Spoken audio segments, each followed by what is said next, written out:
My name is Michael Stoppard, Chief Strategist for Global Gas at IHS and Vice Chairman of CERAWeek.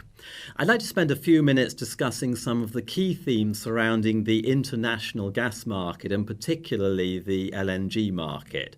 And let's remember that this is a business that is growing, it's innovating, but it also faces, like many commodities at the moment, a significant value challenge with low prices and compression of margins. Now, any discussion of the international gas market today really starts with the new wave of LNG that's about to hit the world's oceans, a significant increase on supply, particularly coming from Australia and going into the Pacific market, the Pacific Basin, but also around the turn of the year and into the beginning part of 2016, the first start-up for many decades of new LNG production from the United States, from the lower 48. So there's a lot of interest on how is the market going to respond to this new wave of supply, and a lot of concern given the weakness that we've seen during 2015 in China for all commodities and the general GDP performance, the economic performance of China, with the implications for Chinese gas demand. So how will the market respond? We're already seeing some very interesting developments. We're seeing the entry of new countries, new buyers, emerging markets, developing countries, places like Egypt, places like Pakistan come into the market, a long list of new countries that would like to take advantage of this new abundant supply of LNG and indeed of gas.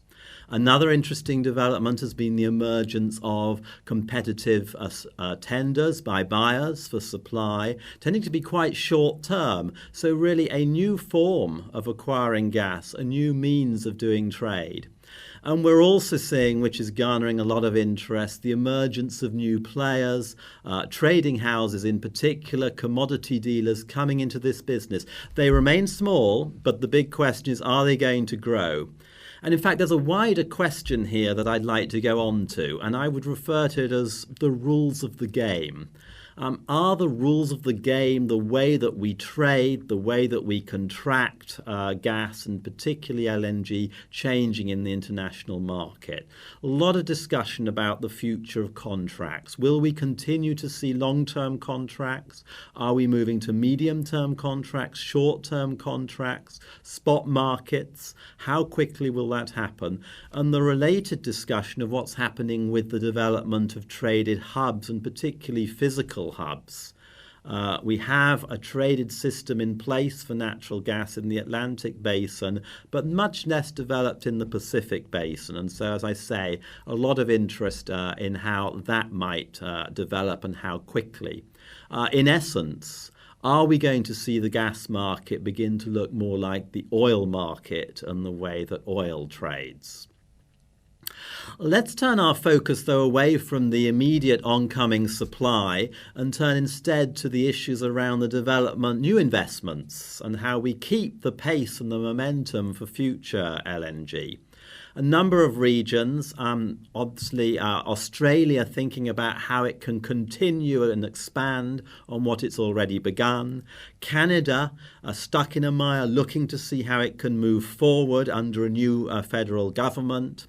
But particularly focus on the very exciting big gas discoveries of East Africa and monitoring their development and how they're going to fit into the marketplace.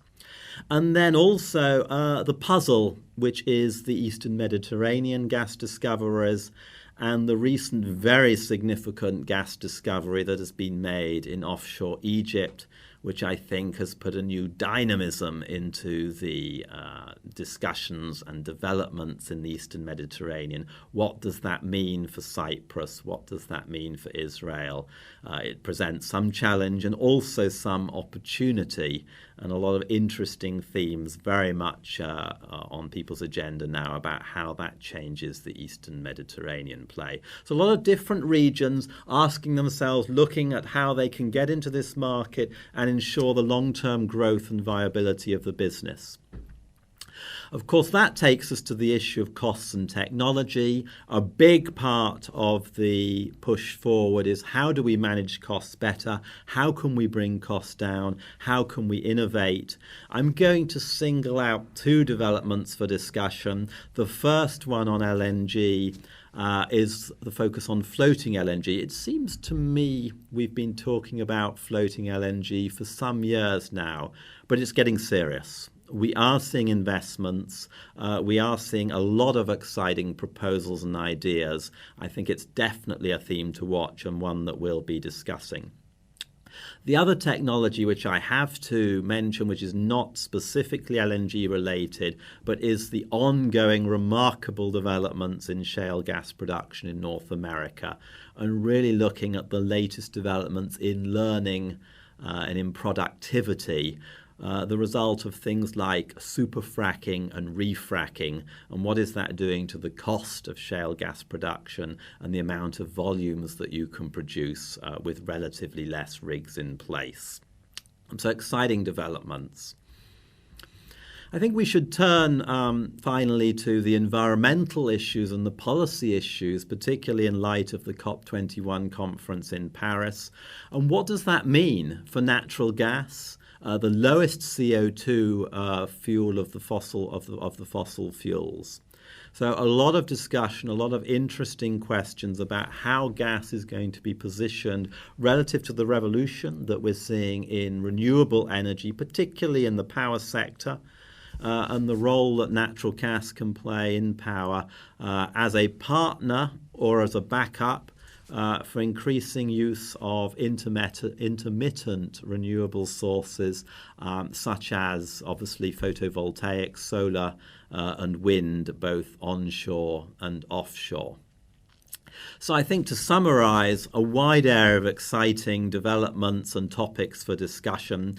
At CERAWeek in February 2016, we're going to discuss the full gamut from the commercial issues, the technology innovation issues, the environmental policy issues. So I'm very much looking to see as many of you as possible at CERAWeek in February 2016 to have an exciting dialogue about these issues. Thank you for your listening.